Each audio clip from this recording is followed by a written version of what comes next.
আচ্ছা, মিক্সড মিডিয়ায় তোমাদের প্রত্যেককে স্বাগত।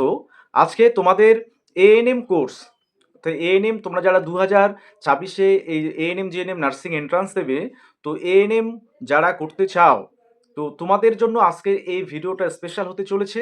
কারণ এএনএম এর যে চাহিদা বা এএনএম এর প্রতি বছর যে তাদের যে কার্ড অফ মার্কস সেটা ঊর্ধ্বগামী হচ্ছে, এবং কেন এই চাহিদাটা যে দিন দিন বেড়ে যাচ্ছে, তার কি এর পিছনে কি কারণ রয়েছে, এবং এএনএম এ কোর্সটি করলে তোমরা যে চাকরি করবে বা কীরকম স্যালারি থেকে শুরু করে প্রমোশন আছে কি না, বা যারা বিগত বছরগুলোতে যারা এএনএম কমপ্লিট করেছে তাদের চাকরির কী খবর, তো সেই সমস্ত বিষয় যেমন থাকছে। এবং তোমাদের বলে রাখি, তোমাদের নার্সিং এন্ট্রান্স তোমরা যারা দেবে, ANM GNM জেনপাস Yuji MSc entrance থেকে শুরু করে post basic BSc nursing entrance, তো এগুলোর বিভিন্ন অনলাইন অ্যাপ্লিকেশান যেমন কারো চলছে, কারো আবার সেক্ষেত্রে যে কারেকশান পিরিয়ড সেটাও কিন্তু চলছে। তো এগুলো একবার অবশ্যই দেখে নেবে।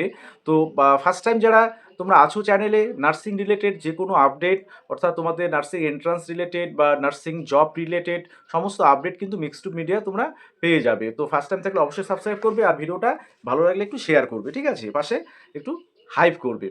তো দেখো, প্রথমে যে বিষয়টা নিয়ে আসি, যে বর্তমান পরিস্থিতিতে অর্থাৎ তোমাদের উচ্চ মাধ্যমিক পাশ করার পরেই তোমাদের কিন্তু চুজ করতে হয় তোমাদের কেরিয়ার, তুমি কোন দিকে বা কোন সেক্টরে তুমি কেরিয়ারটা গঠন করতে যাচ্ছ।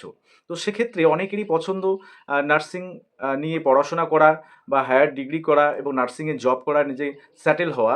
তো সেক্ষেত্রে যেমন বর্তমান যে পরিস্থিতি, তো যদি তুমি দেখো যে যারা জিএনএম করছে বা যারা বিএসসি নার্সিং করছে, বিএসসি নার্সিং যেমন মেলদের এখনও পর্যন্ত আমাদের ওয়েস্ট বেঙ্গলে কিন্তু মেল বিএসসি নার্সিং তাদের কিন্তু ভ্যাকেন্সি নেই বা ভ্যাকেন্সি ক্লিয়ার এখনও হয়নি। আশা করি পরের যে রিক্রুটমেন্টটা সেই রিক্রুটমেন্টে হতে পারে। তো এবার জিএনএম যারা করছে, তো জিএনএম করার পরে কি একদম 100% গ্যারান্টি যে তুমি জব পাবে, সেটা কিন্তু আদৌ সেটা নয়। তাহলে এএনএমটা করলে কি হবে, বা এএনএম এর স্যালারি কীরকম, যে কম স্যালারি, তো আমি সায়েন্স ব্যাকগ্রাউন্ড থেকে এএনএমটা করব, এত কম স্যালারি, তো সেক্ষেত্রে প্রমোশন আছে কি নেই।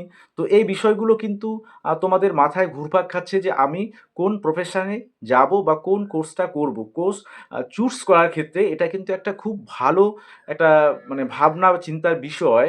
সেটা তোমার যেমন ব্যক্তিগত ইচ্ছা, পাশাপাশি পরিবেশ পরিস্থিতি বা পারিবারিক কিছু বিষয় সেগুলো কিন্তু লুকিয়ে থাকে এই কোর্স বা তোমাদের প্রফেশনটা চুজ করার ক্ষেত্রে। তো আজকে দেখো, আমি তোমাদের প্রথমেই এএনএম এর বিষয়টা বলি। এর যদি ইতিহাসটা আমরা একবার দেখি এএনএম এর, তাহলে দেখব যে 2019 20 সাল পর্যন্ত এএনএম যারা কমপ্লিট করেছিল বা সেই পর্যন্ত এএনএমদের যে যে নিয়োগটা, সেটা কিন্তু এএনএম এর নিয়োগটা সাধারণত প্রতি বছরই তাদের প্লেসমেন্ট হতো। তো এবার 2021 থেকে তোমরা জানো যে নতুন করে এই যে এন্ট্রান্স এক্সামটা শুরু হয় প্রথম 2021 থেকে। তো 2021, 2022, 23, 24, 25, 5 বছর হয়ে গেল যে নার্সিং এন্ট্রান্স শুরু হওয়ার, সেটা এএনএম জিএনএম বা জেনপাস জিজি যেটা বলো না কেন। তো এই যে 5টা বছর হয়ে গেল, তো এবারে এই 5টা বছরে যারা কমপ্লিট করেছে তাদের কি জব 100% প্লেসমেন্টে হয়েছে, অর্থাৎ যারা কমপ্লিট করেছে প্রত্যেকে কি এএনএম এ জব পেয়েছে। তো দেখো, সেটা যদি সেই কথাটা বলি, তাহলে লাস্ট যে ব্যাচটা রয়েছে, অর্থাৎ লাস্ট যেটা পাস আউট করলো 2023-25-এ, তো তারা এখনও কিন্তু প্লেসমেন্ট পায়নি। বাদ বাকি আগে যারা কমপ্লিট করেছিল তাদের প্রত্যেকেরই কিন্তু জব 100% হয়েছে।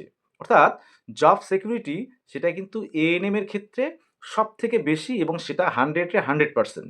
তো যারা হয়তো এএনএম এই যে পাস আউট করলে তোমরা ভাবছো তাহলে তো আমাদের যে প্লেসমেন্ট সেটা কবে আসবে, দেখো সেটা অবশ্যই সময় লাগতে পারে। এখন নির্বাচন চলছে, নির্বাচনে পরে পরে হয়তো তোমাদের ভাবনা চিন্তা তোমাদের নিয়ে হবে। তোমরা ইতিমধ্যে জানো যে টোটাল ডাটাবেস একটা আপডেটের বিষয়, সেটা আর্জেন্ট বেসিসে সেটা কিন্তু নোটিফিকেশান এসেছিল।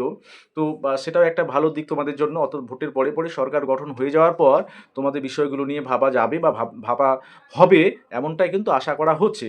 এবার বলি যে যারা এন্ট্রান্স দেবে জিএনএম এএনএম, যদি বলো জিএনএম এএনএম এর মধ্যে কোনটা ভালো, তো ভালো কোর্স ভালো অবশ্যই সেটা আমি বলবো জিএনএম। কিন্তু তুমি যদি বলো যে চাকরির নিশ্চয়তা কোনটাতে বেশি, তাহলে অবশ্যই আমি ফার্স্ট প্রেফার করবো হচ্ছে এএনএম কোর্সটাকে। এটা হচ্ছে ফার্স্ট প্রেফারেন্স। কেন? কারণ এএনএম তুমি যদি ২ বছরের একটা ডিপ্লোমা কোর্স নার্সিংয়ের, তো সেটা যদি তুমি করো তাহলে তোমার কিন্তু জব 100% গ্যারান্টি, অর্থাৎ তুমি জব পাচ্ছ, গভর্নমেন্ট জব। এবার হেলথ অ্যাসিস্ট্যান্ট ফিমেল পোস্টে, এবং আরও একটা খুব মানে ভালো বিষয় বা তোমাদের জন্য অনেকটা সুখবর, যে এএনএমদেরও এখন প্রমোশন হচ্ছে। সেটা হচ্ছে সুপারভাইজার পোস্টে। তো সুপারভাইজার পোস্টে যখন প্রমোশন হবে, তখন তোমাদের স্যালারি, জিএনএমরা যে স্যালারিটা পায়, সেই স্যালারিটা জিএনএম বা বিএসসি নার্সিং করে যে স্যালারিটা পাওয়া যায়, সেই স্যালারি সমান হয়ে যাবে। তাহলে সব দিক থেকে কিন্তু এএনএমটা এখন সব থেকে খুব ভালো একটা কোর্স। এটা আমি আমার ব্যক্তিগত মতামত। ওকে? তোমাদের অন্য কারো, আমি তাই বলে এটা বলছি না যে জিএনএম করবে না বা বিএসসি করবে না। আমি এটা বলছি না। আমি আমার ব্যক্তিগত অভিজ্ঞতা থেকে বলছি, কারণ ২০২০ থেকে আমি নার্সিং রিলেটেড এই বিষয়গুলো নিয়ে বিভিন্ন আলোচনা থেকে শুরু করে আমার এই যে এত বছরের যে একটা অভিজ্ঞতা, যেমন ২০২১-এ এএনএম এর অনেকেই এএনএম এ চান্স পেয়েছিল কিন্তু এএনএম কোর্সটা করেনি। তারা জিএনএম কোর্সটা করেছে। এবার যারা এএনএম ওই ২০২১-এ যারা এএনএম করেছিল, তারা কিন্তু অলরেডি জব করে। আর ২১-এ ওই ব্যাচটা যারা ২৪-এ পাস আউট হয়েছে, তাদের কিন্তু এখনো অনেকেই জব পায়নি। তো তাদের মনে হচ্ছে যে কেন এএনএমটা তখন করলাম না? আমি এএনএমটা তখন সুযোগ পেয়ে গিয়েছিলাম। তো এই বিষয়টা কিন্তু অনেকের আছে। ২০২১-এ যখন এন্ট্রান্সটা হলো, এএনএম এর চাহিদাটা অত ছিল না। ২০২২-এ একটু চাহিদাটা বাড়লো। তারপরে এখন চাহিদা তুঙ্গে। তো কাট অফ সেই বিষয়ে, যদি কাট অফের বিষয়ে বলি, যে তোমরা যারা এন্ট্রান্স দেবে, তোমাদের কাট অফ কিন্তু অনেকটাই যে এএনএম এর ক্ষেত্রে অনেকটাই হাই যায়। তো কারণ জানো তোমরা যে এএনএম শুধুমাত্র সরকারি কলেজেই হয়, এবং ২ বছরের একটা কোর্স, ডিপ্লোমা কোর্স। সেখানে তোমাদের যে কোনো কলেজেই তুমি চান্স পাও না কেন, মোটামুটি ধরে নিতে পারো যে ৪ থেকে ৫,০০০ টাকা মান্থলি একটা খরচ হবে। ৫০০ টাকা তোমরা স্টাইপেন্ড পাবে, সেটাও যেমন থাকছে। এবং কোর্স শেষে তোমরা প্লেসমেন্ট তোমাদের 100% হচ্ছে বা হবে। ঠিক আছে? তো এবার কাট অফ কতটা যেতে পারে, দেখো পরীক্ষার আগে যদিও কাট অফ এভাবে বলা ঠিক না, তবে আমি মোটামুটি তোমাদের একটা ধারণা দিতে পারি যে সিকিউরড স্কোর, যে ১১৫ এর মধ্যে তুমি কত মার্কস পেলে একটা সুবিধাজনক জায়গায় থাকবে এএনএম কলেজ পাওয়ার ক্ষেত্রে। তো এএনএম এ দেখো, যেমন গত লাস্ট ইয়ারে তোমাদের ভ্যাকান্সি ছিল ৮৫০টা না ৭৫টার মতো ছিল। তো এবারে যেমন কলেজের সংখ্যাটা বেশি দেখাচ্ছে আইএনসি অ্যাপ্রুভালে, কিন্তু বাস্তব ক্ষেত্রে যখন সিট ম্যাট্রিক্স পাবলিশড হয়, তখন দেখা যায় যে আগে যে কলেজগুলো থাকে ওই কলেজগুলোই প্রতি বছর রাখছে। তো সেক্ষেত্রে যদি সিট ইনক্রিজ হয় তো অবশ্যই ভালো, এবং না হলে যে কলেজগুলো আছে সেগুলোই থাকবে।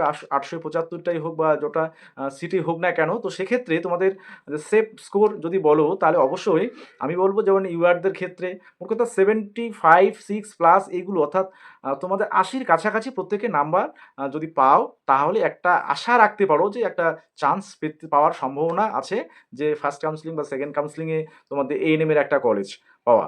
তো এটা কিন্তু অবশ্যই মাথায় রাখতে হবে, সেই অনুযায়ী তোমাদের প্রিপারেশনটা নেওয়া উচিত। তো অবশ্যই যারা প্রিপারেশন নিচ্ছ নার্সিং এন্ট্রান্সের জন্য, অনেক শুভেচ্ছা রইলো, কারণ তোমাদের সময় বেশি দিন নেই। এবং অবশ্যই মক টেস্ট দেবে, মক টেস্ট বেশি করে দেবে। লাইফ সায়েন্স, ফিজিক্যাল সায়েন্সে বিষয়গুলো খুঁটিয়ে খুঁটিয়ে অবশ্যই পড়তে হবে। তো এটাই আমার তোমাদের বিষয়, অর্থাৎ তোমাদের বিষয়ে এই জিনিসগুলোই বলবো। আর জিএনএম যারা করবে অবশ্যই করবে, ভালো কোর্স। সেখানে জিএনএম করার পরে সিবিটি দিয়ে ইন্টারভিউ আছে, তারপরেই তোমাদের ফাইনাল মেরিট লিস্ট হয়, বা বিএসসিদের ক্ষেত্রেও একই।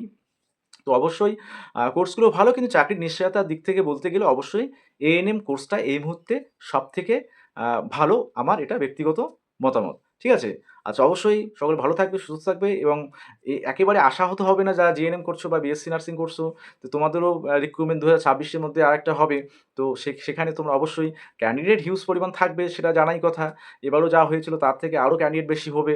তো সেক্ষেত্রে অবশ্যই তোমাদের একদম আদা জল খেয়ে প্রস্তুতি নিতে হবে প্রথম থেকে প্রস্তুতি না নিলে তোমাদের কিন্তু পরবর্তীতে পিছিয়ে পড়বে, এটা আমি 100% বলতে পারি।